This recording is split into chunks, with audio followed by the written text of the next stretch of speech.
იუმრის ბაზას რა უნდა უყოთ? თუ სომხეთი წარმატებით გააგრძელებს სვლას იმ სტრატეგიული ასე თქვათ არჩევანის მიმართ,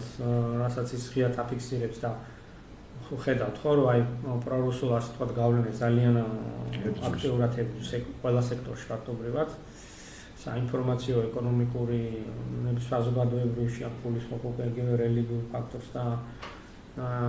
ეჭვმიადინის გავლენას სომხეთის პოლიტიკურ პროცესებზე ცხადია ამასაც ჩვენ უყურებთ თუ ის წარმატებული იქნება ამ გზაზე და ჯერ ბევრია კიდე გასაკეთებელი არ არის გამორჩეული რომ გარკვეულ მომენტში იუმრის ბაზის საკითხის დარგის მე ვფიქრობ რომ ჩვენ ძალიან ადრევია ამას საუბარი საფრთხე ალბათ არ იქნება ხო მაგრამ ეს ყველაფერი ხო პრინციპში ყურე კრემლის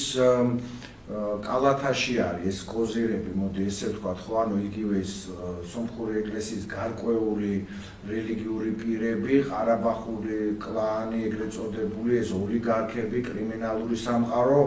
იუმრის ბაზა ანუ ბევრი სადავეა კრემლს რომ ფაშინიანს ასე თქვა ხო აშკარაა რომ ჯერჯერობით ამოუდოს რა არ ყოფნის იქიდან გამომდინარე რომ პოლიტიკური პროცესი რამდენადაც ცდელობა იყო თქვა ფაშინიანის ძალაუფლების შერყევის ესეთი რეალური შერყევის ეს არ გამოვიდა ხო იმიტომ ხო არა რომ ჯერ ვერ იცლის თლად რუსეთის სომხეთისთვის ეს რა არის შეიძლება ეს შესაძლებლობის პანჯარაა სომხეთისთვის და ისე ბუნებრივია ვერ იქნება ერთერთი რეგიონზე დაკავებული რუსეთი დღეს როგორც უკრაინა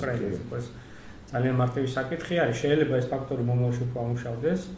მაგრამ ჯერჯერობით ჩვენ უყურებთ რომ აი ფაშინიანის პირობებში სომხეთი აქტიურად ცდილობს რომ გააღწიოს და მან ეს კომპლექსი